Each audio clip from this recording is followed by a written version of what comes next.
हम सब जानते हैं कि रावण का वध करने के बाद भगवान राम ने माता सीता को वापस पा लिया था। लेकिन क्या आप जानते हैं कि माता सीता का अंत कैसे हुआ, जिसने अपना पूरा जीवन संघर्ष और त्याग में बिता दिया। उस परम पवित्र देवी ने अंत में अपने ही पति भगवान राम को छोड़कर हमेशा के लिए धरती के नीचे जाना क्यों चुना? चलिए इस पूरी कहानी को शुरू से शुरुआत करते हैं। माता सीता अयोनिज थीं, यानी उनका जन्म किसी स्त्री के गर्भ से नहीं हुआ था। वाल्मीकि रामायण के बाल कांड के अनुसार मिथिला में भयंकर सूखा पड़ा था। ऋषियों की सलाह पर जब राजा जनक ने खुद खेत में हल जोता तो हल का अगला हिस्सा, जिसे संस्कृत में सीत कहते हैं, जमीन में एक जगह अटका। वहां धरती के गर्भ से एक अद्भुत कन्या प्रकट हुई। हल की रेखा से उत्पन्न होने के कारण ही उनका नाम सीता पड़ा। साक्षात देवी लक्ष्मी ने धरती की पुत्री के रूप में अवतार लिया था। लोग माता सीता को केवल एक पीड़ित स्त्री समझते हैं, लेकिन उनकी मानसिक शक्ति देवताओं से भी अधिक थी। जब लंका की अशोक वाटिका में रावण उन्हें डराने धमकाने आता था तो माता सीता कभी उसकी आंखों में नहीं देखती थीं। वे अपने और रावण के बीच एक घास का तिनका रख लेती थीं। यह एक पतिव्रता स्त्री का संदेश था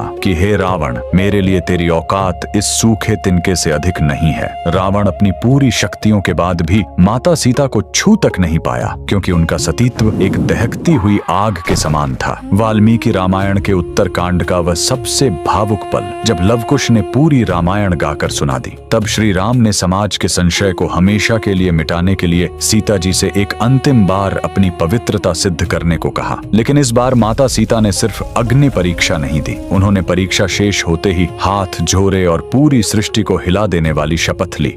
यदि मैंने अपने मन, वचन और कर्म से केवल श्री राम का ही ध्यान किया है तो हे धरती माता, फट जाओ और मुझे अपनी गोद में संभालो। इतना कहते ही राज दरबार की जमीन दो हिस्सों में फट गई। एक दिव्य और स्वर्ण सिंहासन पर बैठी स्वयं भूमि देवी प्रकट हुई। उन्होंने अपनी पुत्री सीता को दोनों बाहों में भर लिया। भगवान राम रोते रहे, पुकारते रहे, लेकिन माता सीता हमेशा के लिए अपनी माँ की गोद में विलीन हो गईं। अगर आज वाल्मीकि रामायण के इस सत्य ने आपकी आंखों में भी नमी ला दी है तो कमेंट्स में पूरे सम्मान के साथ जय माता सीता जरूर लिखें।